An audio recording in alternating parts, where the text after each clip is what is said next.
The Carpathian mountain range spans 209,000 square kilometres in a great arc across Central and Eastern Europe. Cradled beneath its jagged peaks and hidden among trackless miles of forest is perhaps the world's only surviving medieval landscape. Formed at the same time as the Alps, much of this great range straddles the area of modern-day Romania known as Transylvania. It's a place of myth and legend, a land where the distant howl of the wolf still chills the night air, where bears sharpen their claws on towering pines and lynx prowl ghost-like among the sullen crags. Carpathia is truly vast. Almost the same size as Britain, it constitutes the largest tract of unfragmented forest left in Central Europe and is home to the world's greatest concentration of brown bears and 45% of Europe's big carnivores. Their presence helps to preserve one of our most abundant ecosystems. I'll be travelling to the very heart of this breathtaking region in an attempt to uncover the history, the culture and the wildlife of what is Europe's last untamed wilderness. My journey will take me through the foothills, where ancient villages survive practically unchanged, despite Romania's stampede towards modernisation. I'll be exploring the forests and mountains beyond as we go in search of the European brown bear and find out why this elusive species is so vital to the survival of the environment. On my way, I'll be meeting a dedicated group of individuals whose passion for this area is helping to redefine its importance as one of the great surviving wonders of the natural world. These include a Transylvanian count who is working to conserve some of the most ancient of Carpathia's medieval villages, and His Royal Highness Prince Charles, who can trace his ancestry back to Romania's dark and distant past. The genealogy shows that I'm descended from Vlad the Impaler, you see. So I do have a bit of a stake in the country. As it were. With its deep gorges, cliffs and windswept bluffs, Carpathia is a popular destination for lovers of adventure sports. People come here from all over the world to rock climb, kayak and get back to nature.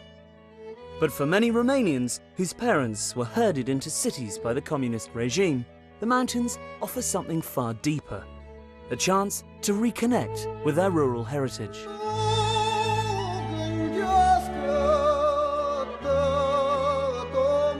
To get a feel for the geography of this unique mountain range, I joined Mihai Constantinescu, leader of the local Alpine Association, his wife Mihaela and their friend Nicoleta Carpinianu for a two-day trek through the Apuseni region.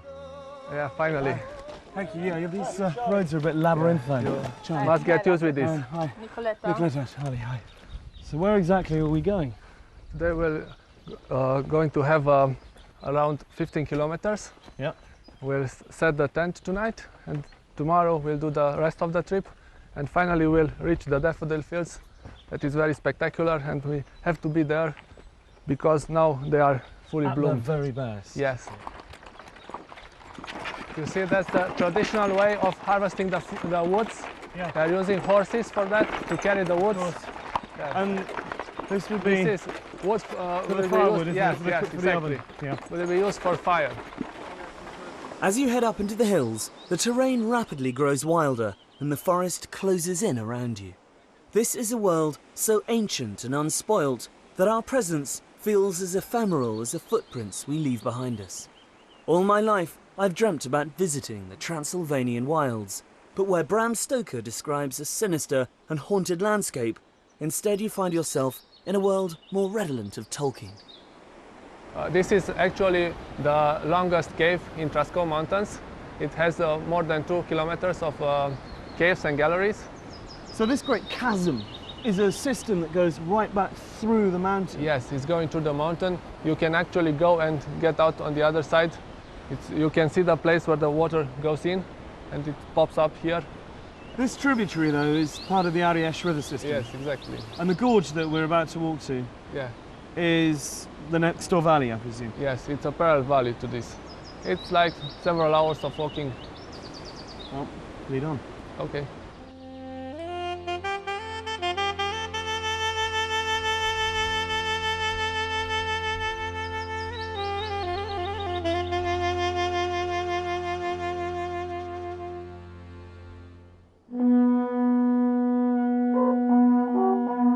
We approached our campsite as dusk was fading to black. A fire was already lit and a local troupe of travelling minstrels were practising for next week's big daffodil festival at nearby Nigrigliasa. This is a traditional pursuit for Romanians at weekends in this area. They come camping. It's one of the big things you do here. That's right. I think we're very lucky. We got such beautiful countryside here, and most people appreciate that, so they come here weekends, also summer holidays. They usually get a tent and their backpacks, and they go in the middle of the mountain. So you have to carry everything with you, including your musical instruments.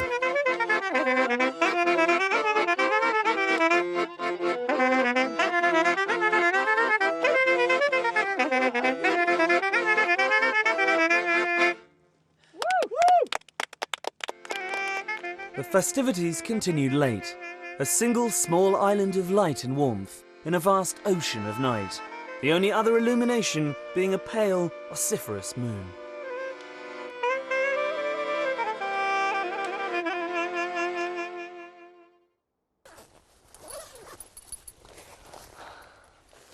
Check the coast is clear for bears. Morning in the mountains. I haven't seen it yet. This is my first view of it properly because we arrived in the middle of the night. It's paradise. These high alpine meadows, the smell of the juniper bushes, the light. Just can't beat it.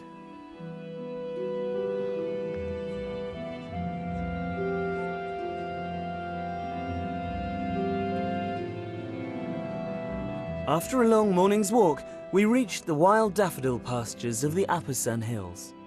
And although the festival was due to be held the following week, the ground was already a carpet of white. Well, I'm so glad we've finally made it. It's taken us, Yes. what, 2 days, 50k, thereabouts. And here we are finally. Yeah, nice place to come to. What an amazing place to Yes. come to. It's truly wonderful. Thank you so much. My pleasure, Being my anytime. guide. I think we should sit down and just take it all in. Enjoy the view.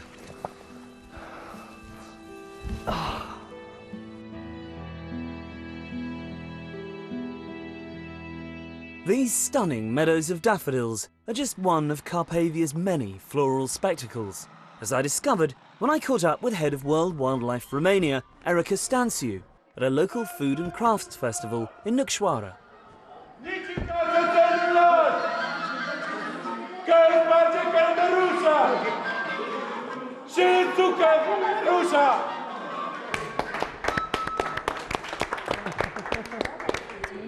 Erica, hi. Hi, thank you. Nice to see you. What a wonderful spectacle. Is this a regular occasion? Well, it's becoming regular.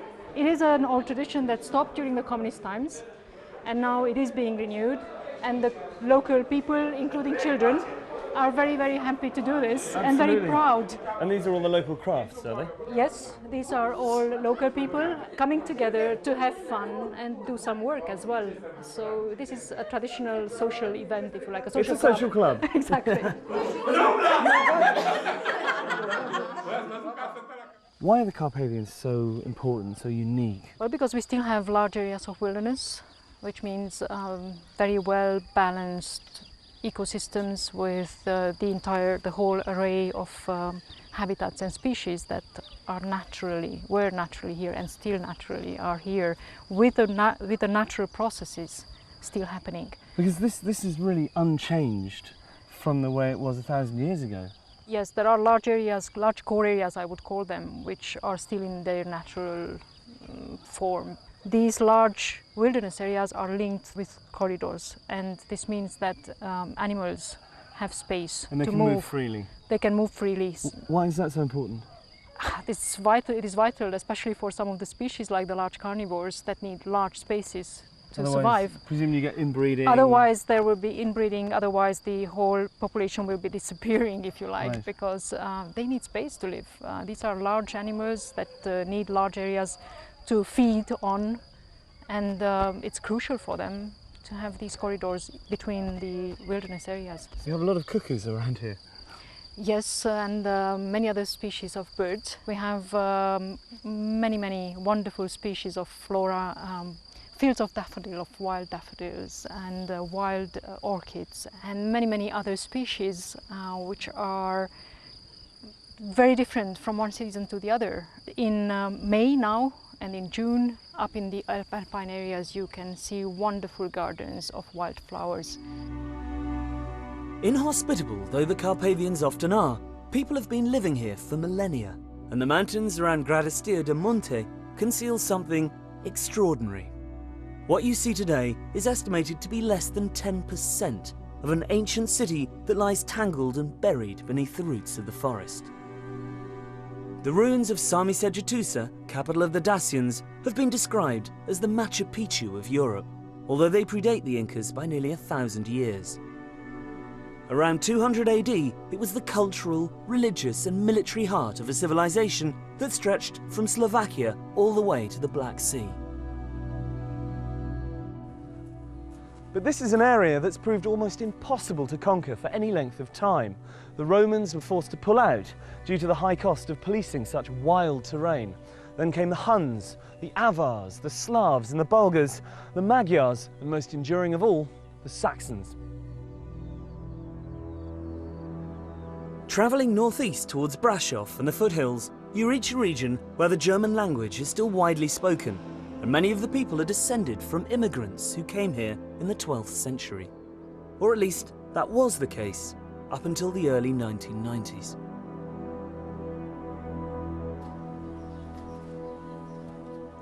This is an all too common sight these days. Empty houses, derelict village halls, crumbling churches. And while the younger generations spurn the peasant lifestyle for the draw of the big city, a far larger problem faces areas like this one.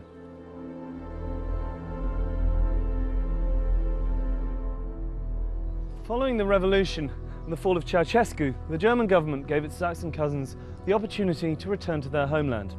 Faced with a choice between continued hardship, poverty and political instability, or the chance of a new life in the West, many families literally upped sticks, leaving everything behind them. Fortunately, not all of these depleted settlements have been abandoned. Aside from a growing Romani population who have moved in to take advantage of the free housing, there is still a stalwart Saxon contingent who have stayed on and are attempting to inject new life into what is a vital part of Romania's cultural identity. The village of Viscri is one of the lucky ones, where members of the community have banded together to preserve their architecture and traditions. Many of these houses date to the time of the first settlers, direct forebears of today's inhabitants, like local resident Caroline Fernelend. My ancestors came 1142, invited by King Geza II of Hungary to defend this area against the invasions. So they came with a golden letter, we call it. And this is why they built 240 villages in Transylvania, and every village has a fortified church. All the time somebody was watching from the tower to see if it is dangerous, and then they would ring immediately the bells, and everybody Piles into the church. very quick. Locks Very the door quick. behind them, yeah. Of course. This is Alba Iglesia. In 1400 it was first mentioned, and from this is coming the name of the village. Deutsch-Weißkirch, Saas-Ferrichhazo and Viscri in Romanian. Nice. White church in German. White church in German. Marvellous door.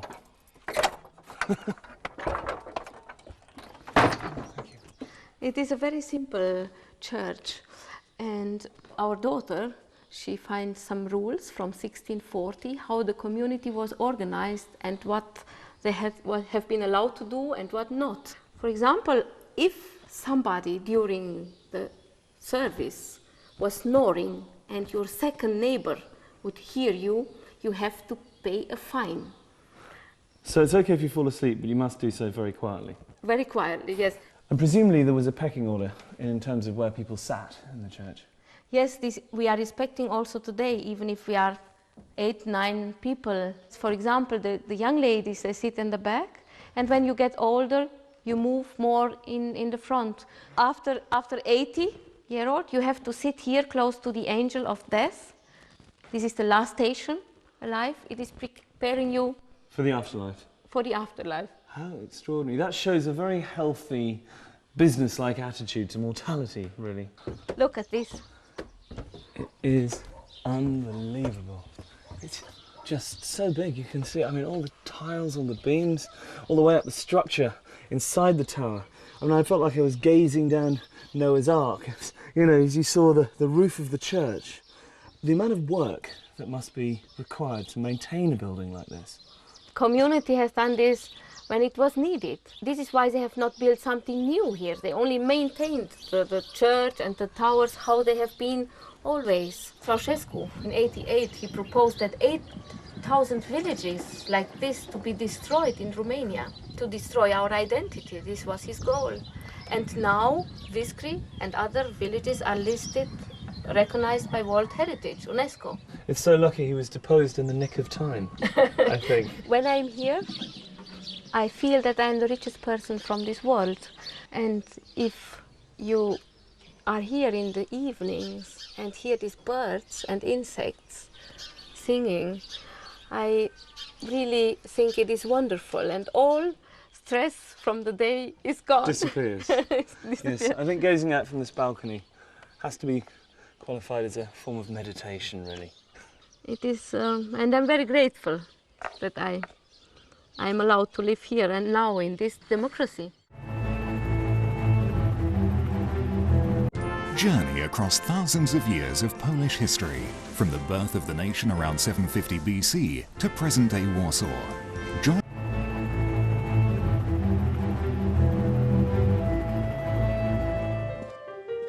While the 21st century is starting to make its presence felt here, for the Saxon contingent, daily life is still remarkably unchanged. With the influx of tourism and the opening of several guest houses, embracing both the traditional and the more modern, greater effort is being made to preserve the old ways. Everyone in the community has their role, whether it's the daily grind of making flour and baking bread for the village in stone ovens, or looking after the livestock. When you live this close to the Carpathians, one of the more full-time jobs is tending the sheep. Accompanied by their packs of ferocious Heinz 57 guard dogs, these shepherds have to spend nights sleeping out on the hills to protect their flocks from the constant threat of large carnivores.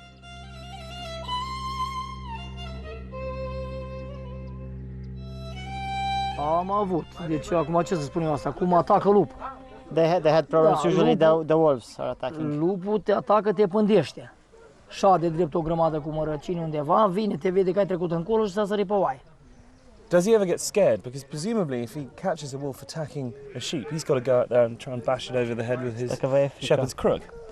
Nu mi-e teamă, dar el e fioros. În momentul când în momentul dacă îl apuci de el vezi tu înainte și nu te vede el, e bine. Dacă te vede el și l-ai văzut tu, răgușești. Nu mai poți răi, gata. Would he rather there were no wolves, or is 1 or 2 sheep a year an acceptable loss to have large carnivores living in Romania? Deci să nu ai pierdere, pagubă. Dar să fie urși lupi. Poți să fie urși lupi, dar să nu ai pagubă. Every day, Stelika and his colleagues drive their flock for miles across the open pasture. And most exhausting of all, as I found out, they also need to milk each sheep by hand, twice.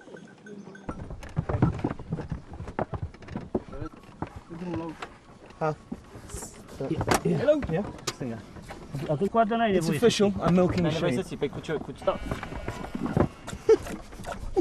It's not as easy as it looks. That one's empty, though.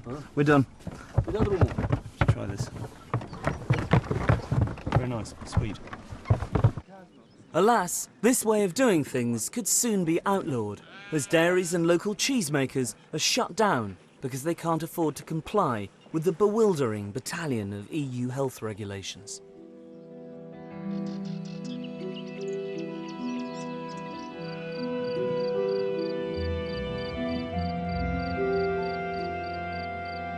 One organisation that is striving to prevent this from happening is ADEPT, a charity that maintains local methods of farming and living off the land are essential for the survival of a rich and varied ecosystem.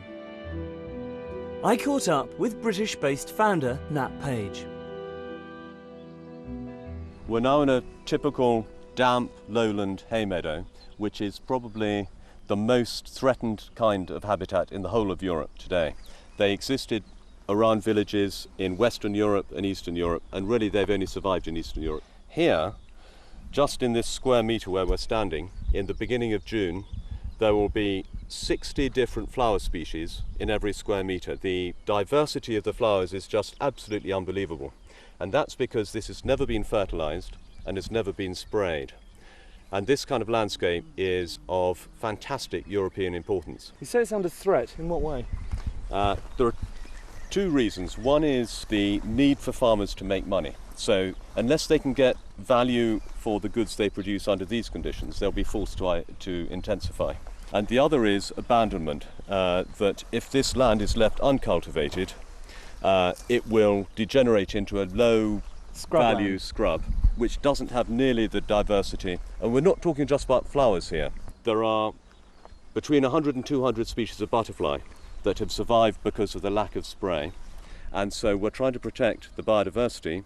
The biodiversity depends on the people and the management by the people, so we're also trying to protect these small-scale farming communities. But the other most important long-term way of promoting survival is helping them get a proper price for the goods they produce, bringing innovative marketing means to support traditional production methods. In many ways it seems that these smallhold farmers are custodians of the landscape because their continued survival ensures the survival of this ecosystem.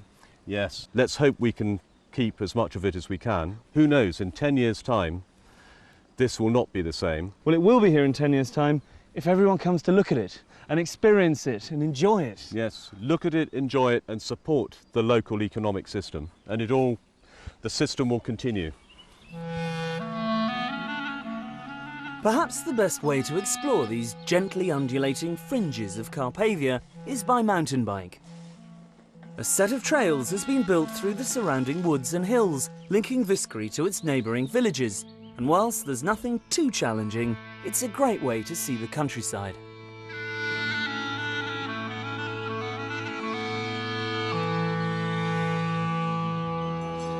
I arrived back to the village at dusk, in time to witness one of the most iconic spectacles of rural Transylvanian life. Early each morning, the cattle, individually owned by members of the village, take themselves out to pasture. In the evening, they unerringly manage to find their way back again. For anybody who thinks cows aren't intelligent, have a look at this. They know exactly where they're going, they don't need to be told, they just peel off into their respective homes.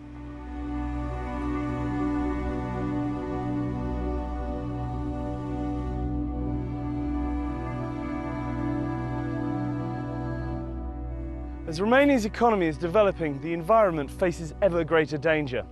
With much of the country's biggest natural resources either under the ground or sprouting out of it, the impact on this mountain paradise is increasingly costly.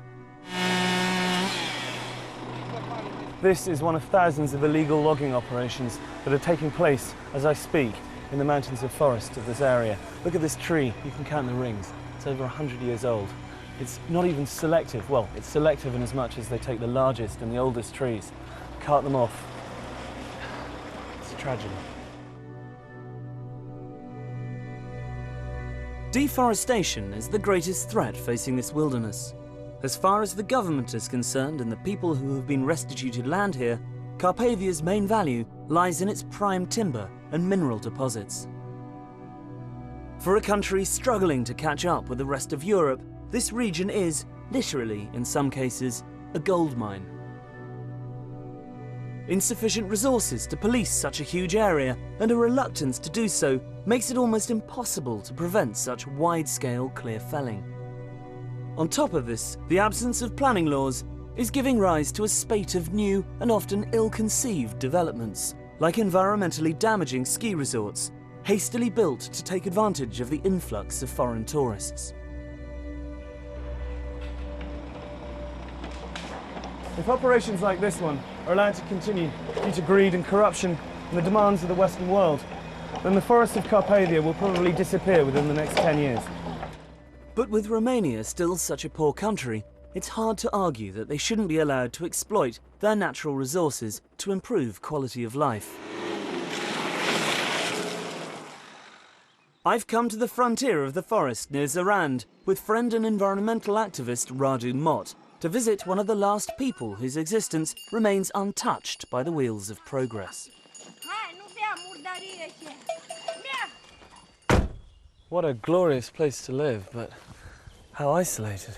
We're here to meet a woman called Varvara, who's been living on top of this mountain all her life. Her husband died 24 years ago. She's got no running water, she's got no electricity, and no one around her for miles. It's a tough life. It's a tough life indeed. Bună ziua! Bună ziua! Ce mai faceți? Bună ziua! Și cu greu. La Charlie, mulți ani, la mulți ani. How does she survive up here? She has some cows, but nobody will buy the milk anymore. So she gets no income, No income whatsoever. You have problems with wolves here as well, obviously. Da, frică, nu, ce să The faci? wolves killed a dog last autumn. The wild boars is destroying the crops. And she's got no one else to protect her if they come, you know. Just the dogs. They don't look very fierce, I have to be honest. So she purely subsists off the vegetables she grows and from the milk and the livestock. Exactly. And water, what does she do for water? I can't see any springs around here. De unde vă aduceți apa? De acolo din pădure de jos. There's a spring down in the forest. How does she get it up here? Am mai dus cu vatra, dar nu mai pot, numai cu sticlele duc. She's carrying plastic bottles full of water because she cannot carry the buckets anymore. Well, there are 2 buckets there. Why don't we go and fill them up for her? Cu astea cărați apa. Da. Vă ajutăm noi să le... Ok, let's do it. Dacă vrea. Okay, back in a minute. I'm not surprised she's scared of coming down to get water in the woods when she's heard a dog being killed outside her very door, you know. The wolves attacking one of her dogs while she was probably in the house. I'm sure she's afraid, but Romania, it's known for this tradition of coexistence between people and large carnivores. And this is a particularly important section of the Carpathians. This corridor connects a separate population of brown bears in Apuseni Mountains in central Carpathian with the main population from southern Carpathians. Large carnivores can exist in Europe without acceptance of local people. There is motorway planning to be built further south that will completely block. Well, they're not going to be able to get across, so... Exactly, without effective mitigation solution. It cuts that migratory route straight in half. Exactly, it will be a total barrier for wildlife. Well, here's the spring. I see what she means. It's a long way to come, isn't it? Yes, it is. Especially if you need a glass of water in the middle of the night and you hear the howling of the wolves outside. I presume that this is scooping out the water. Yeah. Right.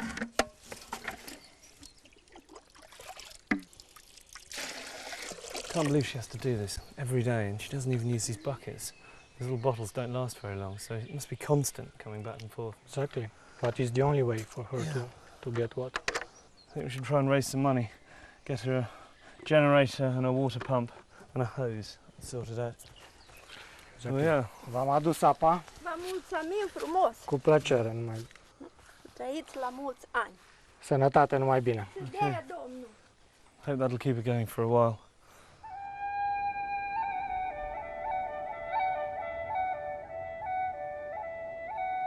It is remarkable that so much of Romania's natural forests survived communism, a fact that can be partly ascribed to what has ironically become a right-wing pursuit: hunting.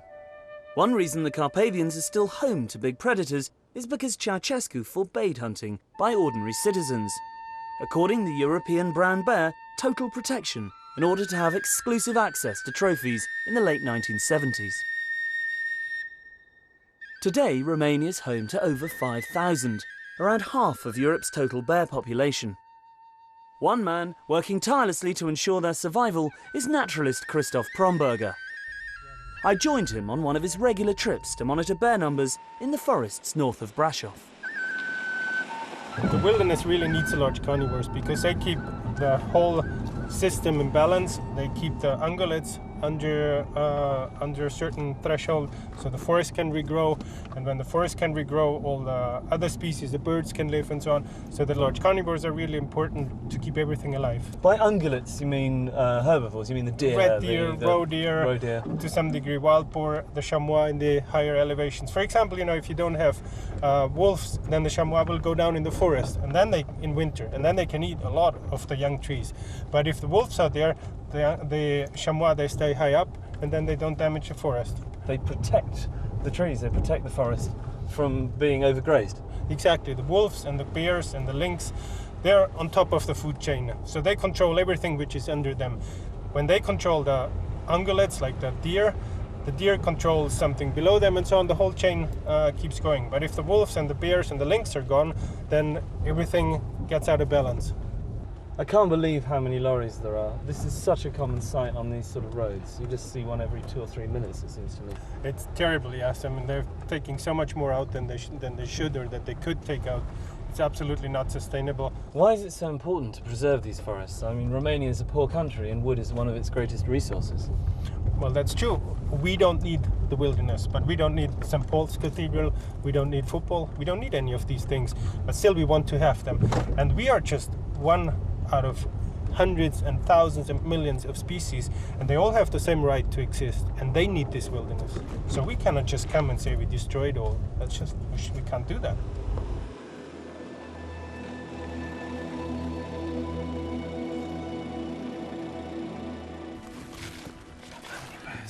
In this area, there's about 25 bears that are coming more or less regularly to the side.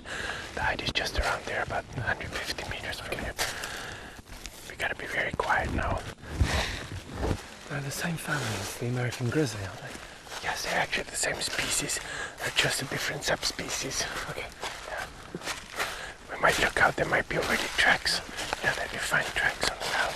They don't really attack people very often. No, don't worry, don't worry. No, I know. I'm with you, I protect you.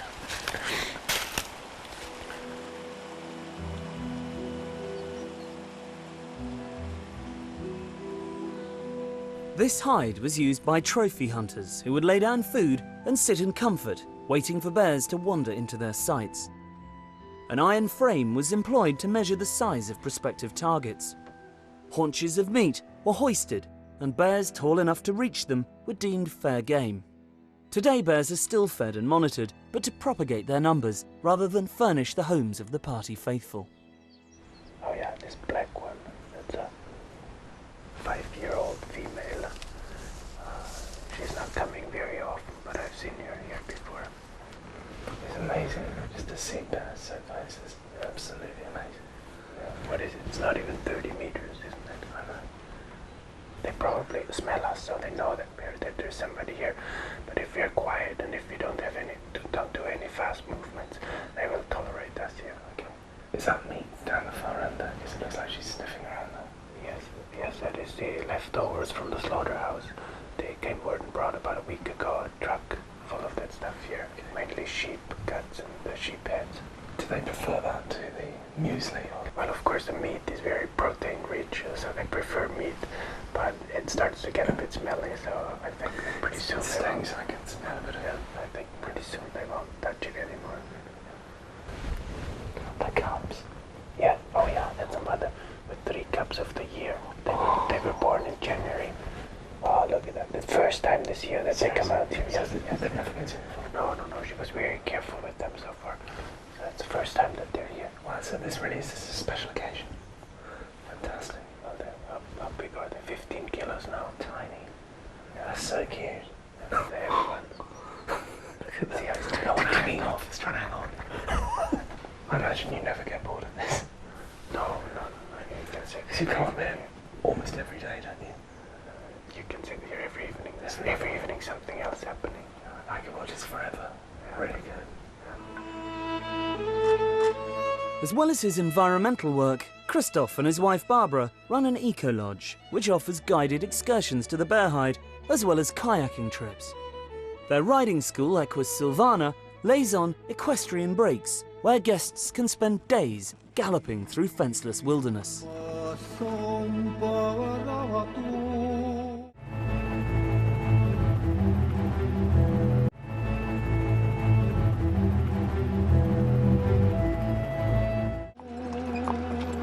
Miklișoara, in the Hungarian-speaking area of Carpathia, is a small village near Barault.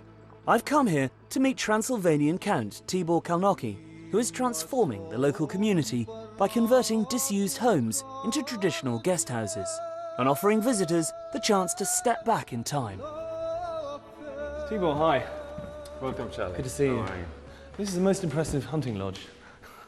Yes, it's 500 years old and it's been abandoned for the last 50 or 60 years. And we're now starting slowly, one step after the other, to restore it. There must be a huge amount involved in restoring a place of this size.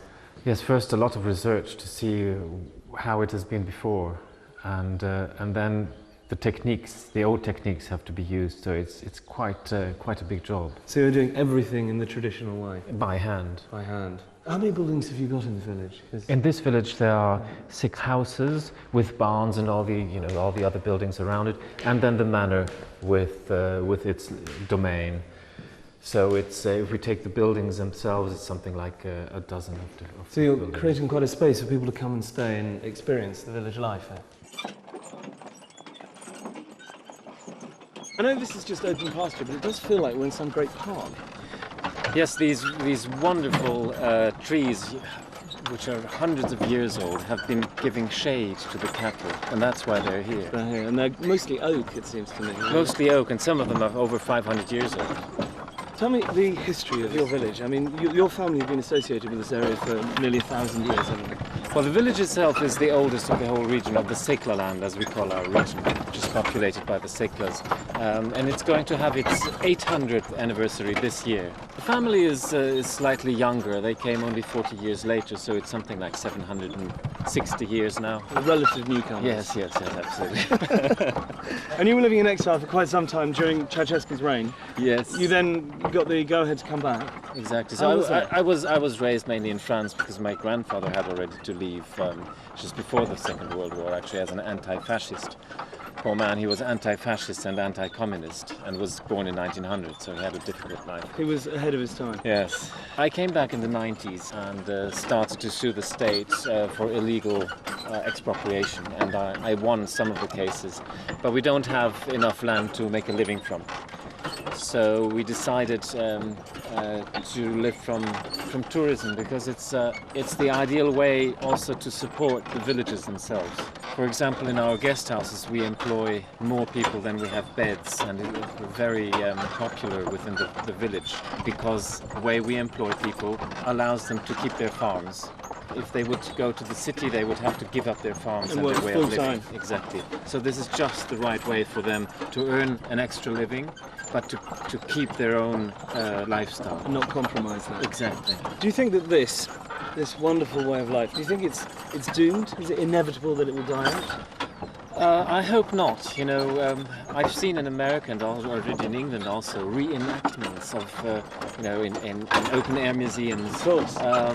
People get dressed and then they reenact ways of life they think it might have been 100 years earlier. Well, here this is not necessary yet, because it's still happening. But it is so important to keep it going, because once we lose it, it'll be lost. Gone forever. Gone forever. The next morning, Tibor and I took a trip to the even more remote village of Zalampatak, where he's been working closely with His Royal Highness the Prince of Wales to restore several properties as examples of how rural tourism can benefit local communities without impacting on the environment. One thing about Romania that I always find surprising is you drive down these roads in the middle of nowhere and you come to these little pockets of civilization. And then you have something like this. And you have something like this at the end of it. Have a look at the main house. We have 3 rooms here. It's been quite some painstaking work restoring all this furniture. And your carpenters did the veneers and did all of this? Yes, and the polishing and the upholstery and everything. And even these electrical fittings had to be restored. And the paintings? Paintings, most of the paintings have been hand-picked by HRH. I love this. This is a carpet, presumably. Yes, original. these are Turkish and Caucasian antique carpets. Once they are too old to be kept on the floor, we put them on the walls. Well, it lends a warmth to the room, absolutely, which I imagine you need in the middle of winter, because it gets quite definitely cold here, doesn't it? Exactly, you got it right. Yes. I've seen this colour on certain buildings in parts of Spain. Is this a traditional lime wash here? Yes, here it's called Transylvanian blue, and it's a characteristic here for serfs' houses, for stables, for houses that are not dwelling houses. So this is the old stable building, which we converted a bit to a more comfortable place. Yeah, just a bit. Well, it's a fabulous place to come and hide away. What's the inscription there? I got the Wales bit. Yes, it's a tradition to document the dates of building and renovation in houses in the main beams. So this one reads, this house has been renovated by Count Thibaut Karnocki in 2009 for the Prince of Wales. It's so satisfying watching craftsmen at work. It's immaculate when they put the tiles in. Yes, I wonder how they get it right. It's not so obvious, actually. No, it is like doing a jigsaw puzzle, really, Yeah. I think. Tell me, Thibaut, why did the Prince of Wales fall in love with this particular place? I mean, I can see it's very beautiful, but why here?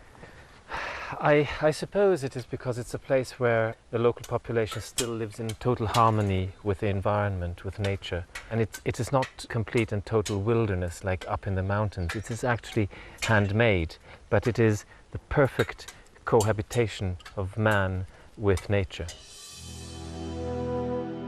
It's easy to forget in such comfortable surroundings that the forest is still only a few feet away from the back door. A fact I was reminded of when I took a quick stroll in the adjacent hills. Walking up through fields of orchids along the edge of the tree line, you are completely immersed in the natural world.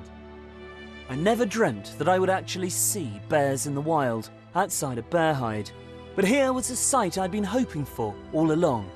Proof that man has yet to ruin this pristine and innocent landscape. This is incredible. I can't believe my luck. Look. This is why the Carpathian forests, mountains and villages need to be preserved in all their untamed glory. Not just for the benefit of future generations, but to ensure the survival of Europe's most endangered carnivores.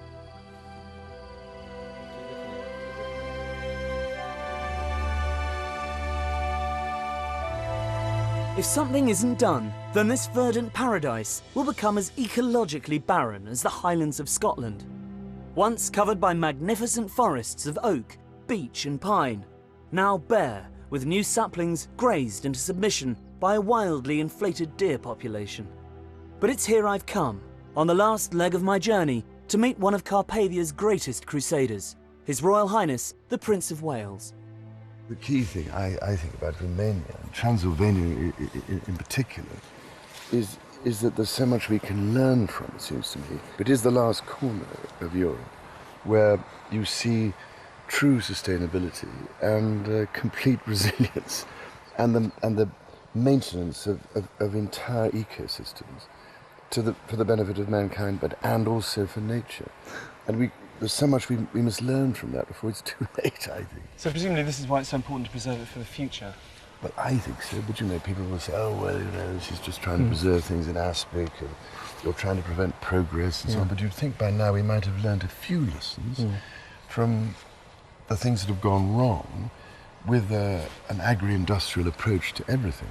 Because the great thing, it seems to me, about Transylvania is the combination of natural ecosystems, the forests and the agricultural areas, together with the human cultural systems. And it's this extraordinarily unique, integrated relationship which is of such huge importance. Once you pull it all apart, you're left with something which can just be exploited without being treated in a sustainable way, if you see what I mean. Because if you cut down great swathes of the Carpathian natural forest, you're actually destroying one of nature's great services to the rest of mankind in terms of carbon sequestration. Given the fact that the rise of industry and agriculture has led to the almost total destruction of the Great Forest of Caledon here in Scotland, do you think that there's a way of stopping the same thing from happening in Romania? Well, we should be clever enough, wouldn't you think, by now, and wise enough to We'd hope. that some possible lessons to be learned in avoiding that from happening. Otherwise, if we just go on the same way, you end up with destruction occurring, and then people later on saying, hang on a minute, you've got to try and put this back. What is the point of running into a proverbial brick wall, this time of such a painful sort, that by the time we realize that we have to redesign our food systems and put nature back at the heart of the whole process in order to provide us with what we take for granted, how are we going to be able to put it back? Yeah. So I think Transylvania is an absolutely key issue that has to be addressed. What do you love the most about Romania? It's the timelessness of it, which is so remarkable. And almost out of some of those stories one used to read as a child, it's quite remarkable. People are yearning for that sense of belonging and identity and meaning. And we have to rediscover some of these aspects of the way we produce food and live with and maintain and give back to nature if we are to make sure this whole system continues. And that's why human cultural systems matter, because they're intimately linked to that aspect of nature. It's in us, but we've somehow denied it and thrown it away and said it doesn't matter, it doesn't exist, it's irrelevant. It isn't irrelevant. Nourishes the soul and the heart, absolutely. That's what Romania does for you.